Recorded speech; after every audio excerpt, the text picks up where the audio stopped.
And there was a lot of excitement because of the signings that Chelsea have made and the performance in the Club World Cup, that they could be battling with the likes of Arsenal and Liverpool, certainly from the Chelsea fans' front, certainly with the ones who are contacting us. Yet you looked at that... By phone? Well, yeah. You were looking at today and you thought, yeah, we've kind of seen this all before, haven't we, from Chelsea? Yeah, to be fair, Crystal Palace are. Well, absolutely, yeah, and we'll talk about Palace maybe in a little bit. They're a very well-organised side with a sprinkling of stardust, like Eze, as you saw, who's a terrific player.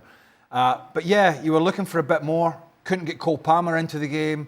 Gittins got subbed at half-time. Didn't get really anything from Neto.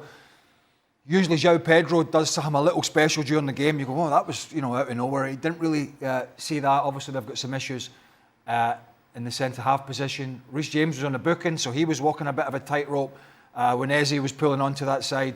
So it really wasn't a great day for them. And I don't really remember either side, but particularly the home side, creating too many gilt-edged chances. It was anything that came about was from distance or from across into the box. It feels exactly as we talked about Chelsea and criticised them last season when they went on that run, where they just don't offer anything going forward. Everything just seems to be horizontal.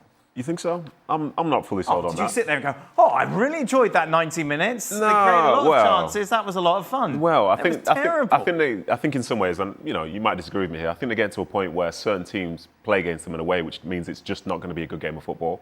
I think at times when teams don't respect others, they're more on the front foot and offer more.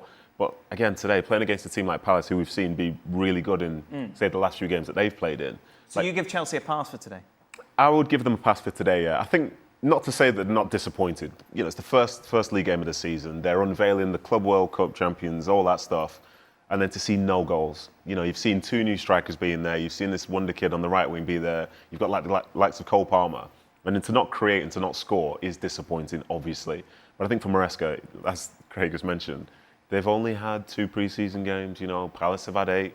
All these things in some ways do matter, and they will round into form, but it's just a case of when. I just can't have anybody. I can't have anybody else calling them the world champions. It's true. Wow, they are the champions of the world. They are the champions of the world. Jim Proudfoot's a friend of mine, but Jim called them the world champions. My foot nearly went through the TV. Come on, Frank.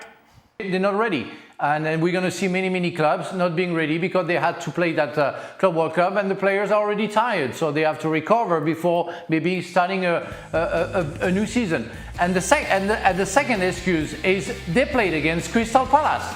Crystal Palace showed against Manchester City, against Liverpool, and we were with Nadim at Wembley, that they are very strong. And with Richards, Lacroix, Gay, and Mitchell at the back, with Anderson in the goalkeeper, they are first-class team. Really. I saw them playing. I checked. It's very hard.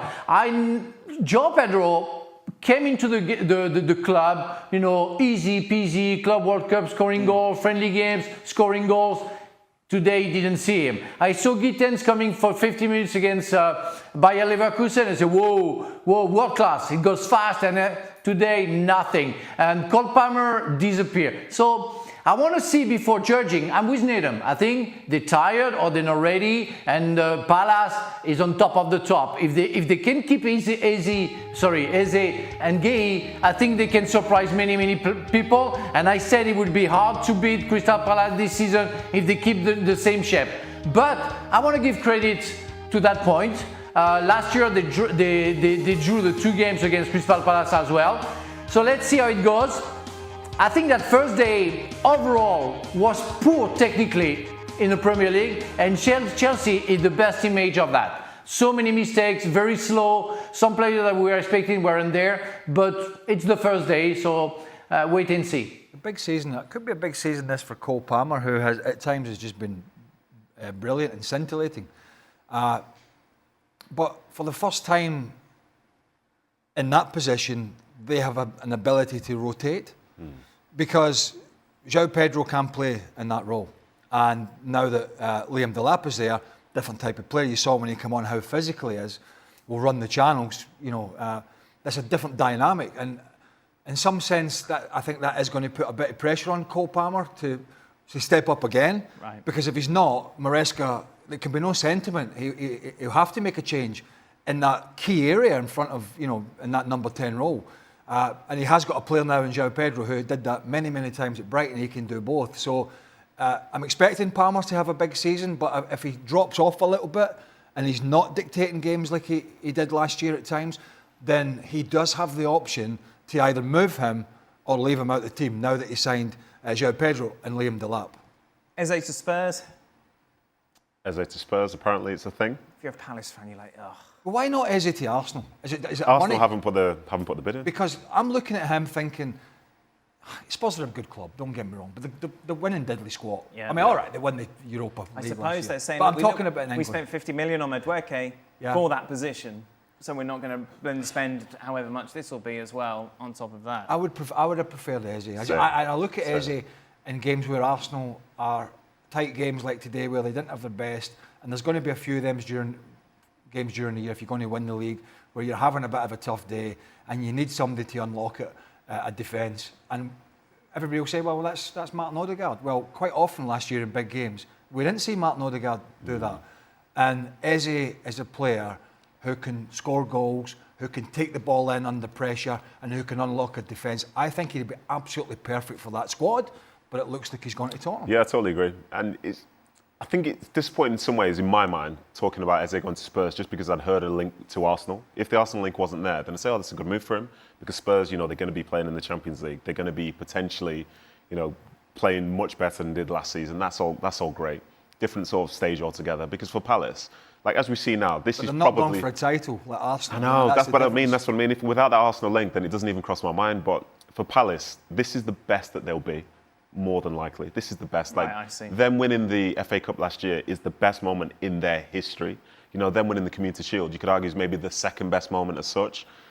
So they're great for what they do. They're going to be in the Conference League. Who knows? They might win that. They're on a run at the minute. But it's just that next stage, that next level. And Spurs would be that, but I think he's got another level above that, which is why I'm probably a bit disappointed if that's where he ends up going. So if you look at Palace and the job Glasner's done, and I don't want to be negative about it, but it's just a fact of life. From the front to the middle to the back, whether it's this summer or Christmas or next year, they're going to lose Eze. Yeah, It's Gay. probably soon. They're going to lose Gay. He's in the last year of his contract. And he's a very good player. And they're going to lose Watton. It's going to happen. He's a youngster that came in from Blackburn. He's got a cultured left foot. He's played for England. He is very comfortable in the Premier League against every team. They're going to lose him as well. And that is going to be a huge problem for Crystal Palace, not only on the field, which is obviously an issue, but... Right then, Blues. Welcome back to your favorite Chelsea news channel. And blimey, what a frustrating start to the new Premier League season we've just witnessed. A goalless draw at home to Crystal Palace on opening day. Not exactly the statement we were hoping for after our Club World Cup triumph, was it? And let me tell you, the performance has got everyone talking, including some familiar faces who know exactly what it takes to succeed at Stamford Bridge. Our boys couldn't break down a well-organized Palace side, and there were some seriously concerning signs in that performance. Cole Palmer, who we've all come to rely on for that spark of magic, looked completely off the pace. The lad who dazzled us last season seemed to struggle against Palace's defensive setup, and it's got people asking some tough questions. Now, before we dive deeper into what went wrong, I need you lot to do me a massive favor. If you're not already subscribed to this channel, please hit that subscribe button right now. We're bringing you exclusive Chelsea content and honest analysis that you simply won't find anywhere else, and we need your support to keep delivering the truth about what's happening at our beloved club. Your subscription means everything to us. Let's be brutally honest about what we saw at the weekend. After all the excitement surrounding our summer signings and the Club World Cup glory, we expected fireworks against Palace. Instead, we got a performance that left everyone scratching their heads. Palmer, who should have been pulling the strings and creating chances, was virtually invisible for large portions of the match. What's particularly worrying is how easily Palace managed to nullify our attacking threat.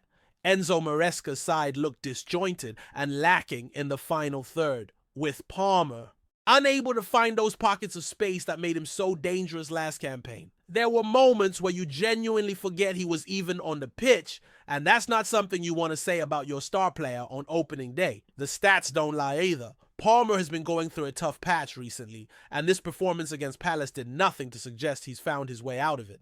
Earlier this year, Chelsea legend Frank Leboeuf had some interesting observations about Palmer's form, describing the England international as looking quite clumsy during a previous match against Southampton. Leboeuf's experience at the highest level means his words carry weight, and his assessment was that even the world's best players go through these difficult spells.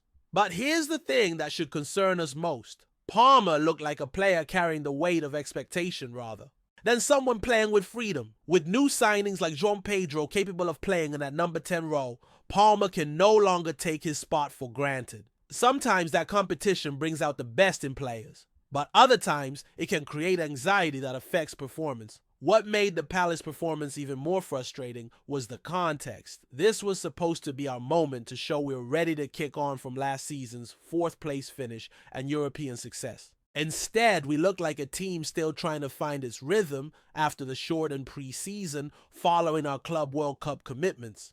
Palace deserve credit here as well.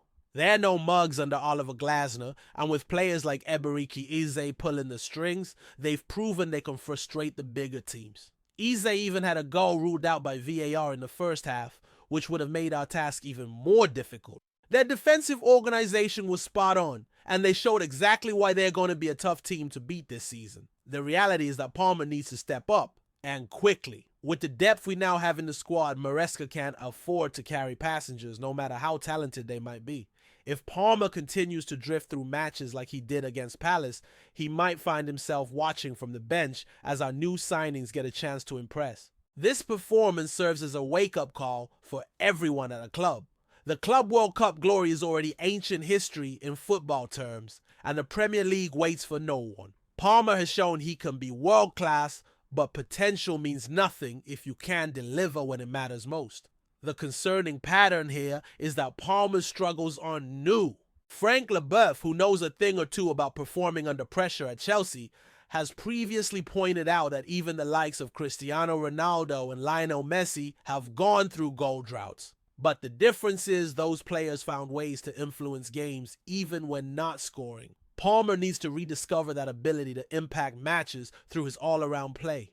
Looking ahead, we've got a tough run of fixtures coming up, and Palmer will need to be at his absolute best if we're going to achieve our ambitions this season. The good news is that we're only one match into the campaign, and there's plenty of time for him to rediscover his form. But as any Chelsea legend would tell you, the warning signs are there, and they can't be ignored much longer. The pressure is now on both Palmer and Maresca to prove that this was just opening day nerves rather than a sign of deeper problems. Because if we're going to challenge for major honors this season, we need our star man firing on all cylinders from the very beginning.